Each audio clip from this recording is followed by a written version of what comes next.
So we've done the Dodge Challenger SRT8 versus the Mustang GT500. We've done the Mustang GT500 versus the Camaro SS. And we were the first to do the modern, naturally aspirated muscle cars, the Challenger, the Camaro, and the Mustang all together. But now we have the ultimate. 3 aftermarket prepared, hyper-powered, modern muscle cars. First up, the Hennessey Camaro HPE650. The world-famous Texas tuner is back, and this time has taken a standard Camaro SS and added a ton of performance upgrades, including a Magnuson supercharger, higher capacity fuel injectors, and a ported cylinder head with more aggressive valve springs and camshafts. All this is mated to Camaro's Tremec 6-speed manual transmission. Hennessey claims his HPE650 will make 650 horsepower, just as the name suggests, but we'll see. Next is the Speedfactory Challenger SRT8. Who are these guys? Southern boys from Morrow, Georgia, known by all Mopar fans as the guys with the 1,000 horsepower, 10-second SRT8. But not this time.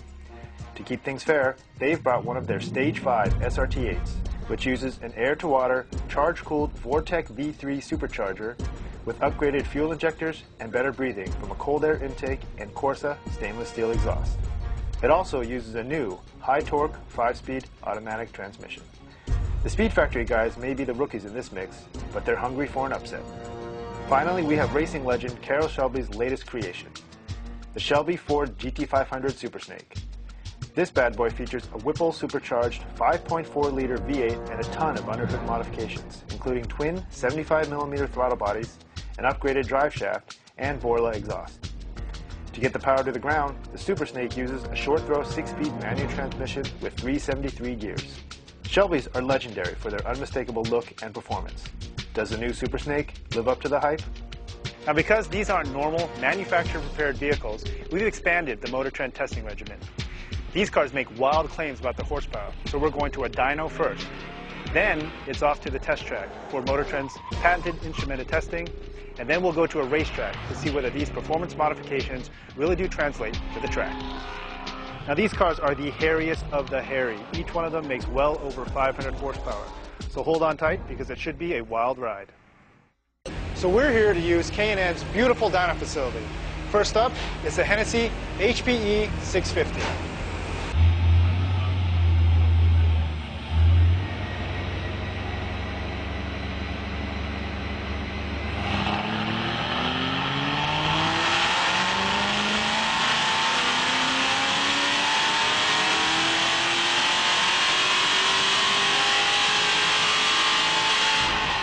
Just like that, at the rear wheels, the Hennessey HPE650 lays down an impressive 612 horsepower at 6,000 RPM and 593 pound-feet of torque at 3,960 RPM, far exceeding the promise of 650 horsepower at the crank. Next up is a SuperSnake and its fine supercharger whine.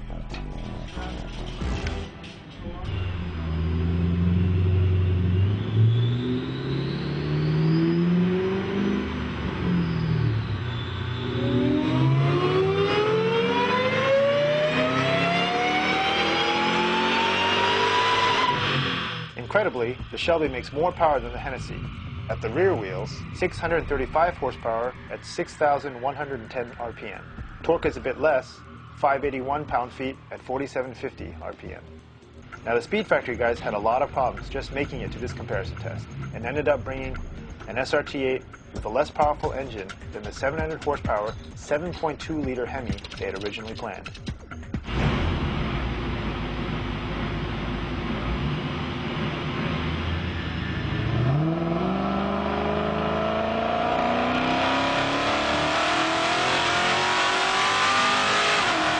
Turns out, it's a lot less powerful. At the rear wheels, Speedfactory's SRT8 makes only 454 horsepower at 6,030 RPM and 429 pound-feet at 5,220 RPM.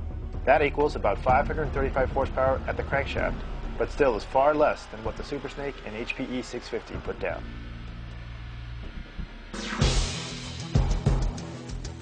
First up is the big power SuperSnake.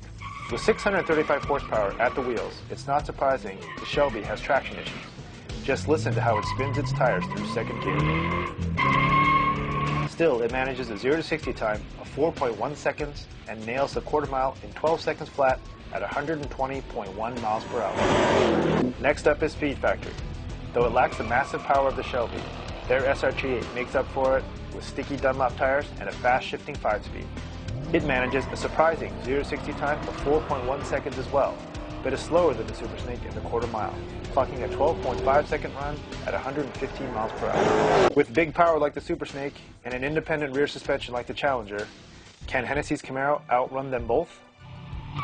Boy can it. Launch after launch, the HPE650 hits 60 miles per hour in under 4 seconds. The fastest 60 time is an amazing 3.7 seconds. It absolutely destroys the others in the quarter mile too, going just under 12 seconds for an 11.9 second run at 121.3 miles per hour. In braking, the SuperSnake's performance again demonstrates a lack of traction. Its 114-foot stopping distance from 60 miles per hour puts it in third place.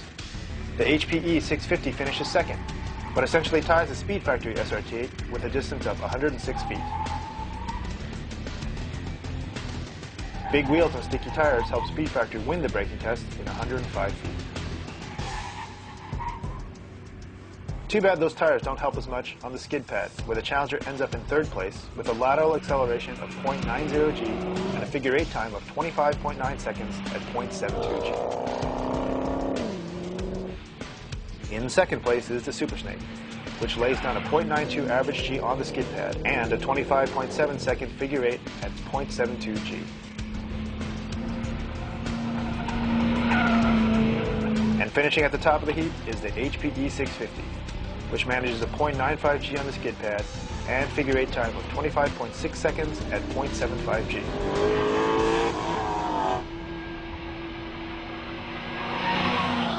Okay, so we know their power and we have our numbers, but we're now here at the streets of Willow Springs to see how all this translates to the track. It's very hot out here. We set up a special tight course to see whether these muscle cars can really put all of their power down. First up is the Shelby. So far, traction has been a serious problem for the SuperSnake in every part of our testing, so it's no surprise it's a major factor at the racetrack as well. With so much power underfoot, the SuperSnake threatens to rotate anytime the car is not pointed perfectly straight. This lack of grip makes it hard, not only at corner exits, but heading into turns as well. Doesn't matter if you have 750 horsepower or just 75 if you can't corner with confidence. You just can't carry any speed. Our best time in the SuperSnake? 94.5 seconds. Now you would think that the Speedfactory SRT8, which gives up 181 horsepower to the SuperSnake and comes with an automatic transmission, would be embarrassingly slow out here. But it's not. The Speedfactory guys know what they're doing. They've heavily braced this car and thoroughly reworked the suspension, which makes the car corner flat and even rotate a bit on demand. With a 93.7 second lap time, it's actually 0.8 of a second faster than the SuperSnake. The big winner out here is the HPE650, though you'd never know it from behind the wheel. The HPE650 feels unfinished and easy to upset due to tightly sprung suspension and limp steering. The controls leave a lot to be desired as well, both the awkward shape shifter and funky steering wheel. And still, the HPE650 absolutely annihilates both the Speedfactory Challenger and Shelby SuperSnake. Its lap time of 91 seconds is 2.7 seconds faster than the SRT8 and 3.5 seconds faster than the Shelby. An eternity at the track. So, who is a big winner in this ultimate muscle car showdown? Well, in third place is the Speedfactory Challenger SRT8. Though we were promised a 700 horsepower street eater and ended up with something far less powerful, we were still impressed with Speedfactory's overall performance. Their car performed surprisingly well at the racetrack and okay during testing, even though it suffered from a number of embarrassing problems. In second place is a 750 horsepower Shelby GT500 SuperSnake. At the beginning, we thought this one was the one to beat, but put down a monster number on the dyno and easily won the Best Dressed award for its badass looks inside and out. It's just too bad that Shelby forgot to put some real tires on their SuperSnake, because traction proved to be this serpent's Achilles heel in every part of our dynamic testing, from braking to drag racing to lap times. Which means the winner of this ultimate muscle car showdown is the Hennessey Camaro HPE650. No real surprise, as the Hennessey laid down the biggest torque numbers and second highest horsepower, but more importantly, was able to consistently translate all of that output into pure speed. It wasn't as easy to drive as Speedfactory's Challenger, nor did it look as badass as a SuperSnake, but when it comes to pure performance, bragging rights, and that absolutely ridiculous exhaust note, Hennessey's Camaro HPE650 backs it up like no other.